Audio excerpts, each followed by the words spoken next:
Welcome to the Parenting Roundabout podcast. I'm Terri Morrow. And I'm Catherine Haleko. Every Thursday, we're bringing you a library find, a pick from our archives, and a parenting or pop culture tidbit or two. Let's start with Catherine's Library Find of the Week. So this week I am bringing to you one of those books that I just stumbled on, and it grabbed me. The title, it is called Remedies for Sorrow, an extraordinary child, a secret kept from pregnant women, and a mother's pursuit of the truth by Megan Nix. Can someone FedEx a copy of that to Mystery Island? Claire might need it. Yes, a secret kept, an extraordinary child.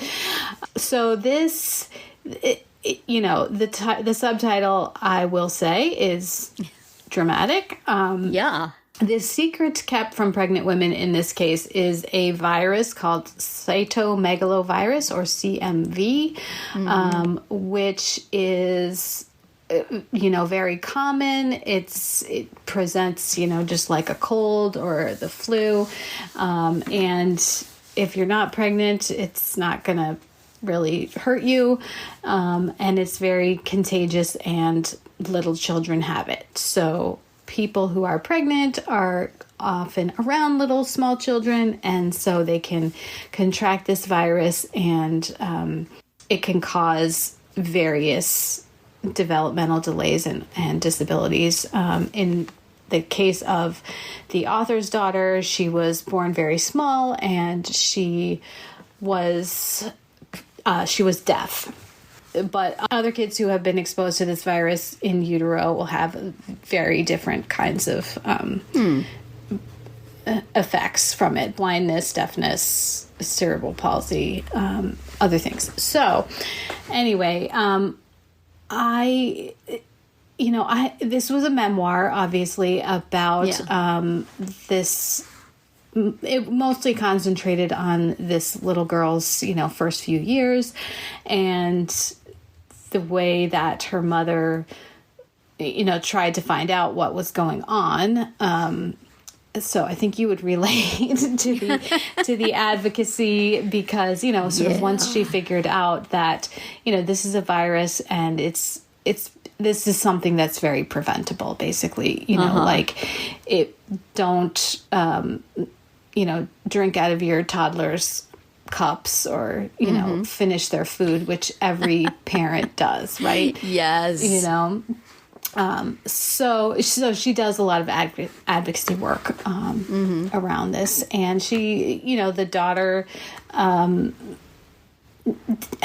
receives a lot of assistance and care, and is doing well. And she went on to have a couple more kids. There's another layer to it, which is that the author's husband is a salmon fisherman. So they spend half the year in Alaska. They spend the summer in Alaska so that he can take people fishing. And then the rest of the year they're in Colorado. So that's a little complicating factor, because, there's fewer doctors and other services in Alaska. I listened to the audiobook. She's a better writer than a narrator, I'll say that. But I got used to it. Yeah. It's that kind of personal memoir you really want to have the author reading it, but that's not always the best. Right. But, and I wanted it to be mostly like just the personal story, how's she doing? How's the little girl doing? How's the whole family doing? What's going on? Like, I wanted more of that, and a little bit less of the whole, like, her doing research about, so-and-so did a study about this, and, there was a lot of that to it. There was a lot of that, like, sort of creative nonfiction stuff going on. Yes. So I could have used a little bit less of that and a little bit more of the memoir angle. But still, it was... Yeah.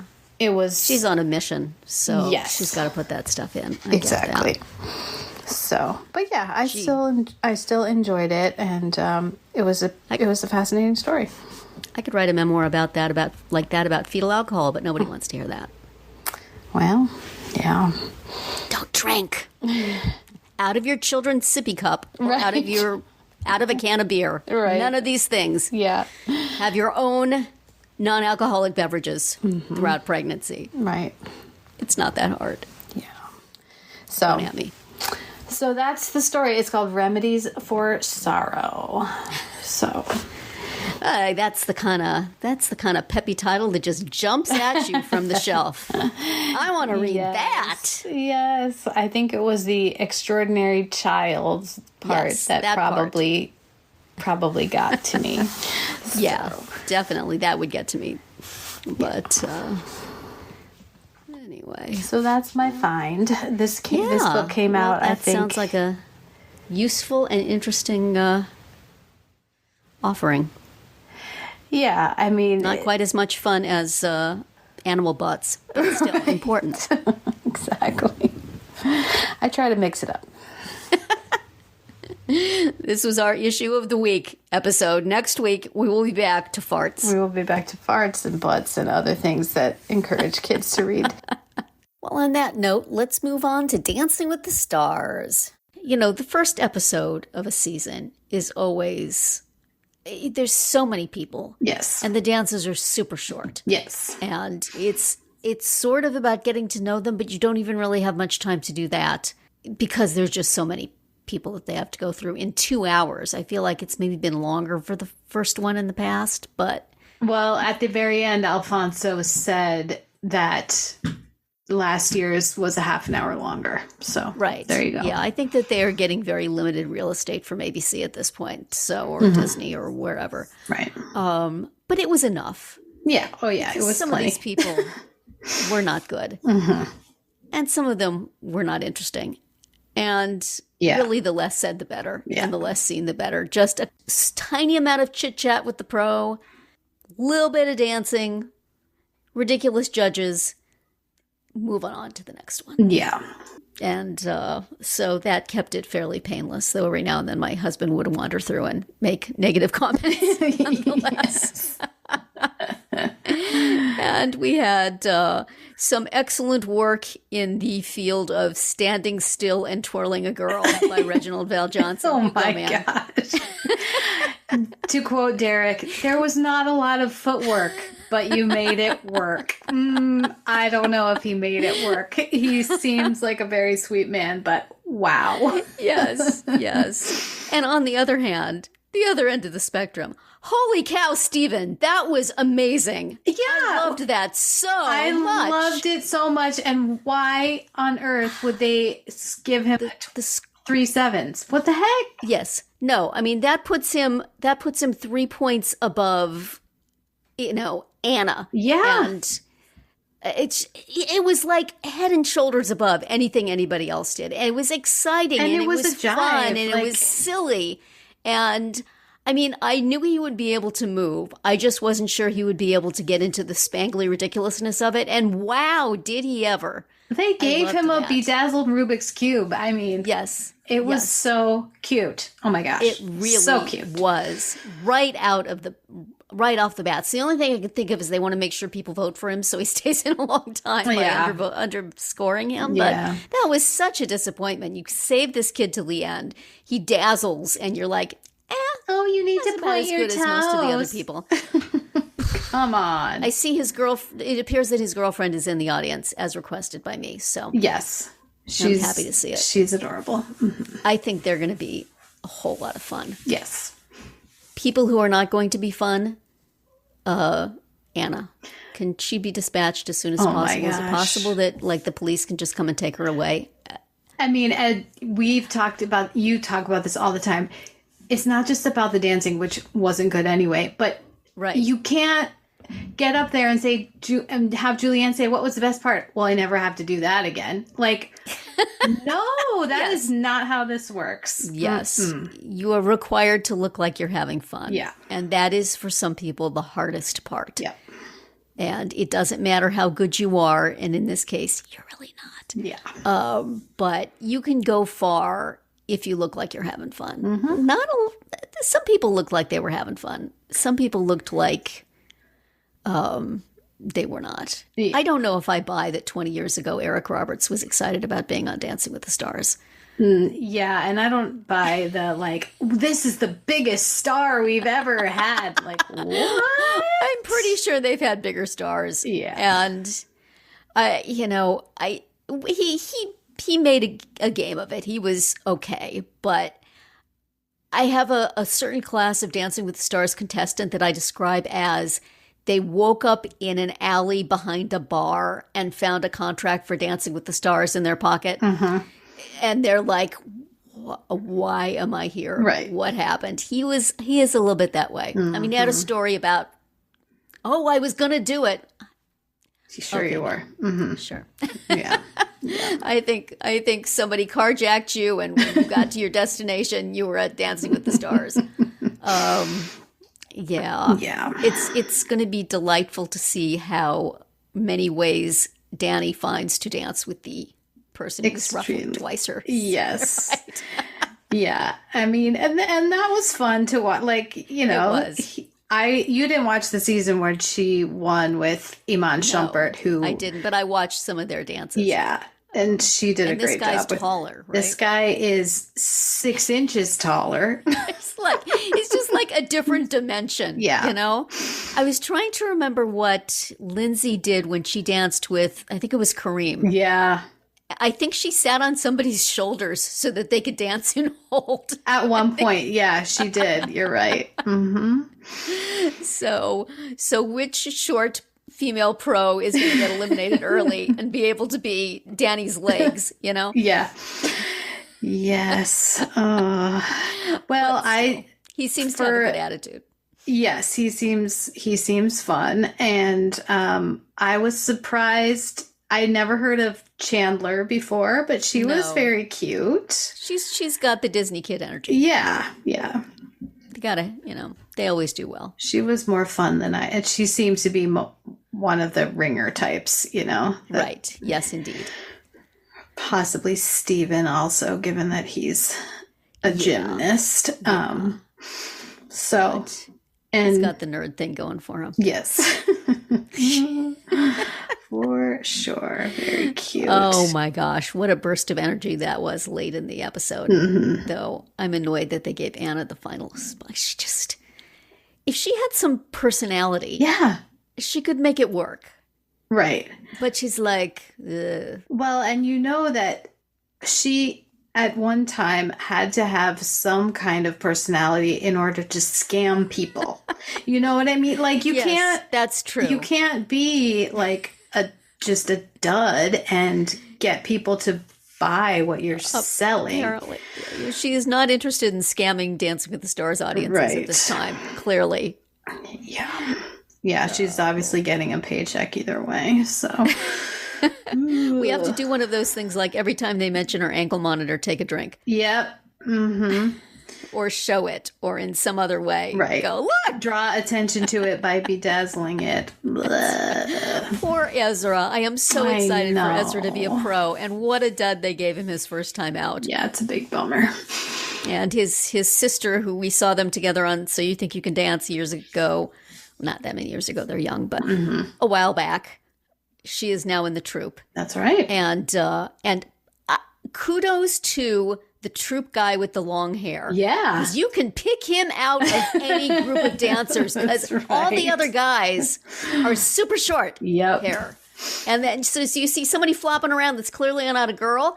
It's that guy. Hey, it's that guy. I mean, I noticed him and the tall black guy, the other new pro, or the new troupe. They were all four new, but the women, I'm sorry to say, have all been interchangeable to me from day one. The others, but those two guys, I was like, hey, new blood. Very exciting. Welcome to you all, but especially to Stephanie. Yes. Hey, look at you, Sozas, making good. Yes. What else? Well, I was amused. I mean, I don't care about which Bachelor. It was the Bachelor guy. did fine. The very first guy. He did the fine. First one. Yeah. And he looked like, because I think Jenna structured for him a dance like he probably has done in bars. Yeah. So, he didn't have to learn that much new stuff. Right. But I was just, ABC synergy, you gotta love it. So he was on The Bachelor, at which he met a girl who became his fiancée, and her dad is now going on The Golden Bachelorette. I know. And they're all at Dancing with the Stars. Yeah. See how it works? And We're a big family. The other one, the Bachelorette, who just got her heart broken on TV, as they say, like a couple days ago, they kept saying. Yeah. So she's with Sasha. She was cute enough. Yes. Well, nice song selection for her. Mm-hmm. The Miley Cyrus song. Yes. It's just called Flowers, but it's basically I can buy my own flowers. Right. Bleep you. Yeah. But, I don't approve of Bachelorettes winning this. Right. It's been a long-standing gripe of mine. Right. And at least as of this episode, I want very badly for Steven to win. But if ever I would allow for a Bachelorette win, it would be to finally get Sasha a dang miracle. That's right. Thank you for giving him a Bachelorette. Yeah. If it's got to happen, at least it will bring somebody I like along with it. Right. So, and then there were just...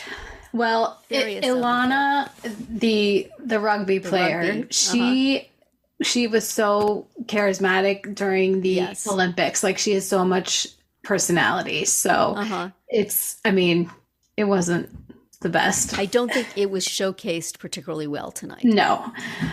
So I hope that we get to keep her around for a little longer because she's super fun, and I would like to see more of her. She is a person for whom the couple of minutes and then a dance does not work particularly well. I think you need to get to know her a little more, but hopefully we will. Yeah. I have no problem with her.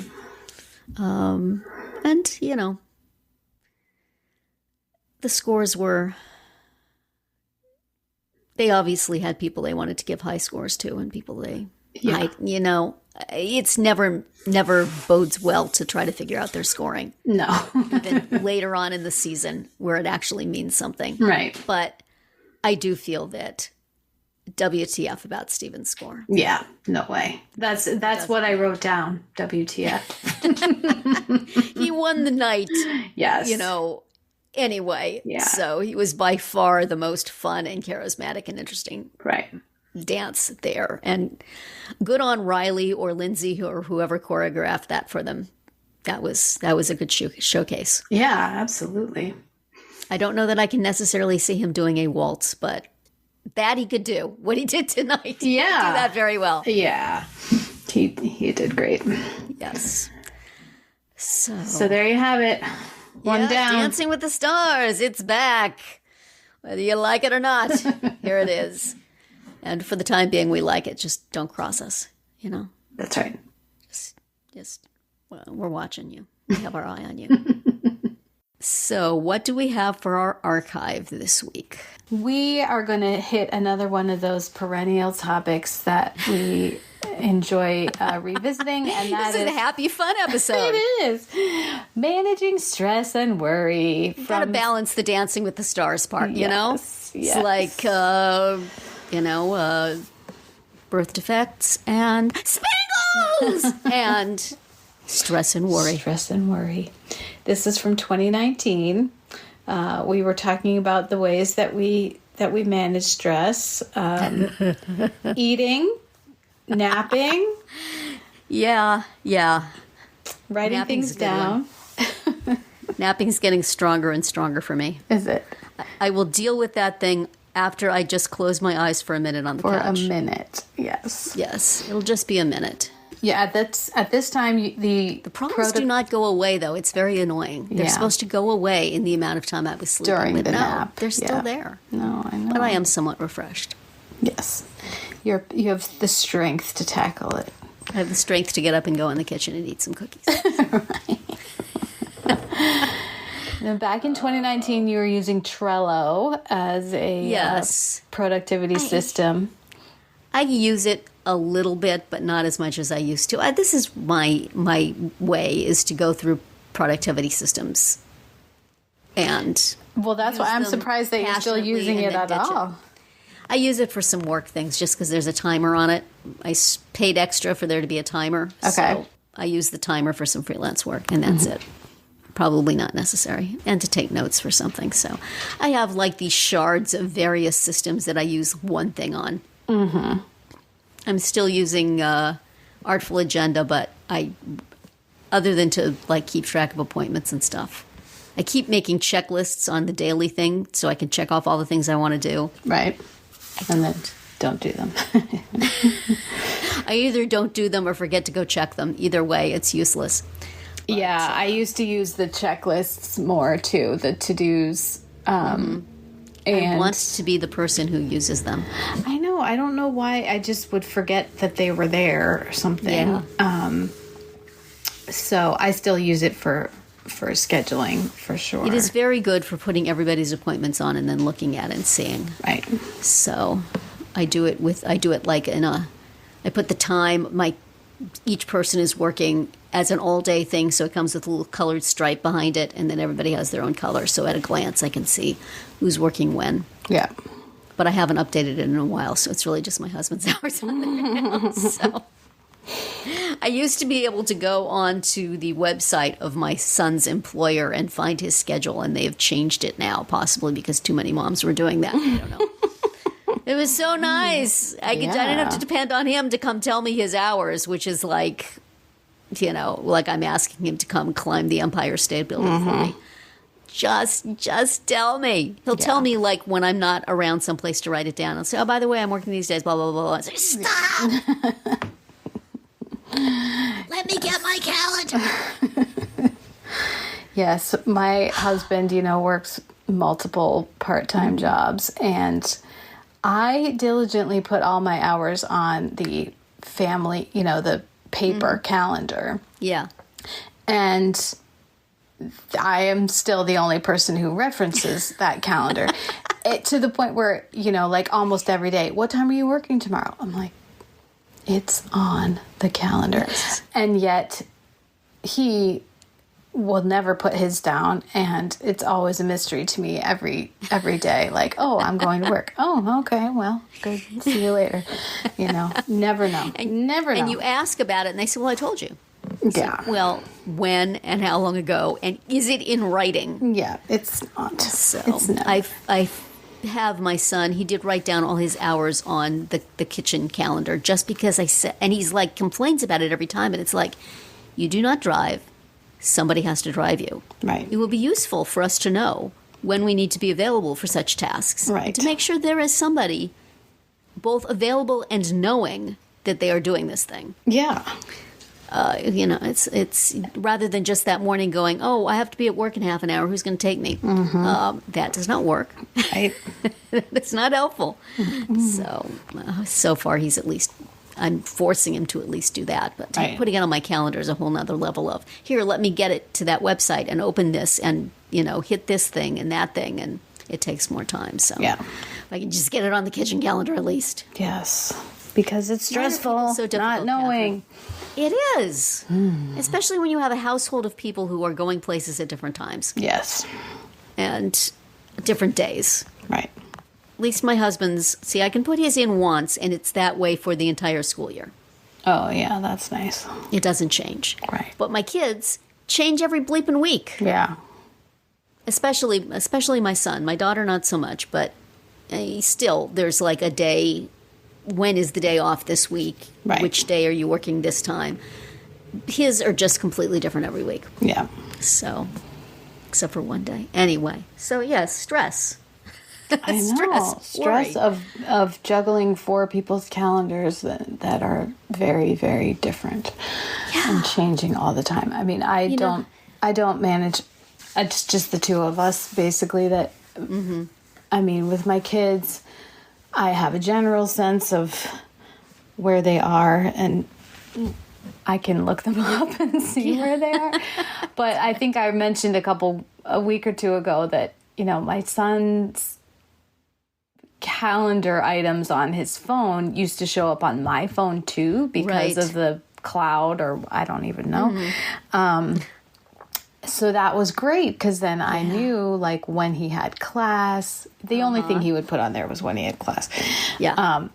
But now he changed it, so it doesn't do that anymore, which is... But the downside of that was like I would know that he had class and I would see that he was still in his dorm. Oh, no. And, sometimes it was like, oh, our class is online today or whatever, but so now I just don't know, which is probably for the best. It probably is. Yeah.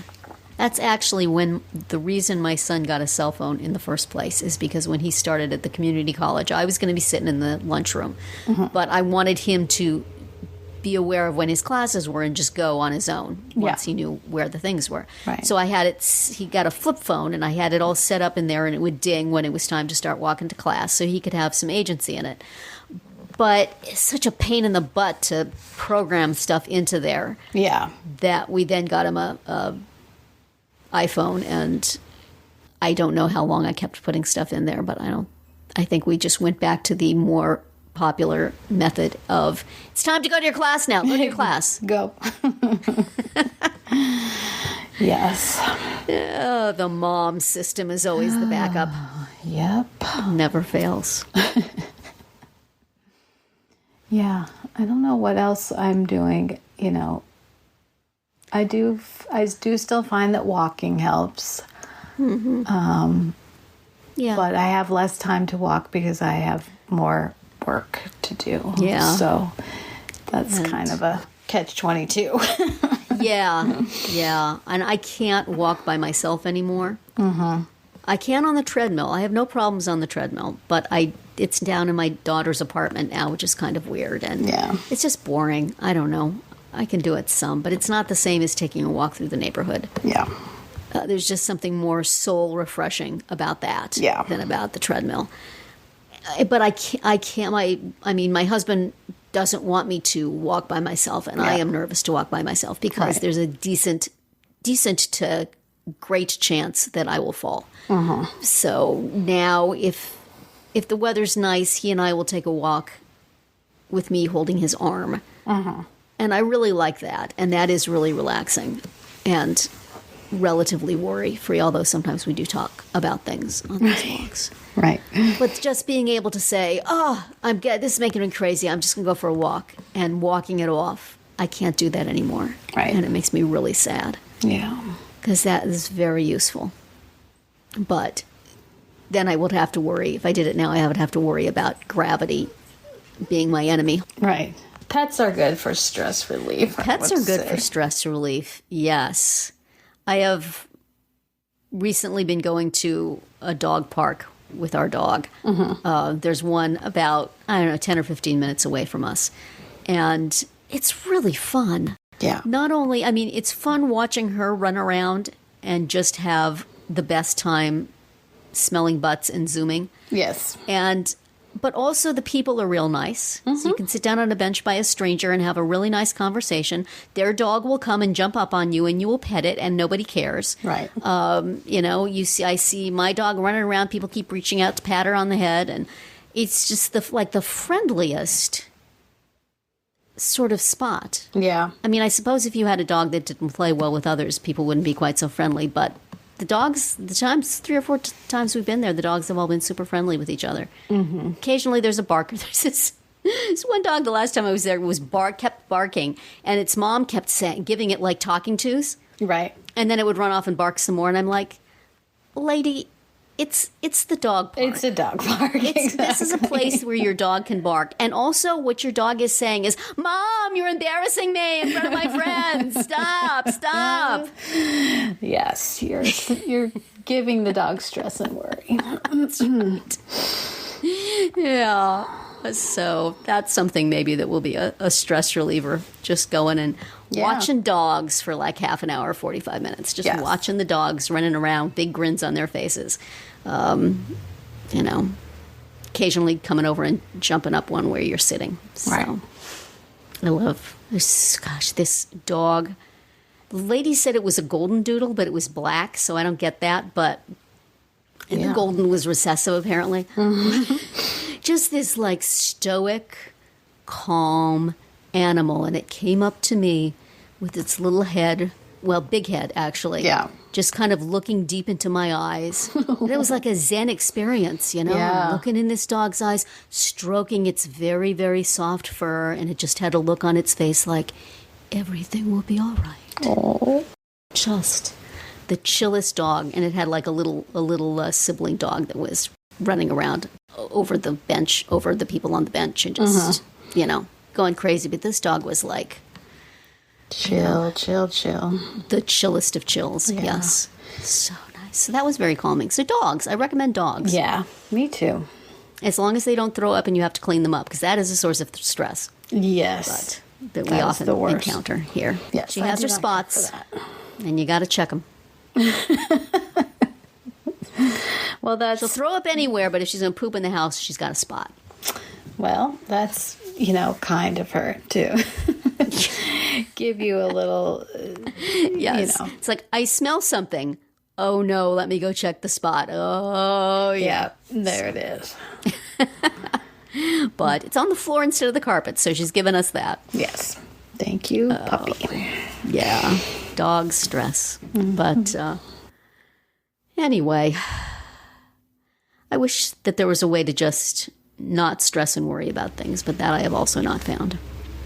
Yeah. There's always something. The things that I used to worry about, I don't worry about anymore, but other things have moved in. Yeah, it's everything. There's always going to be something. There's always that something. takes its place. Whatever phase of life you're in. Right.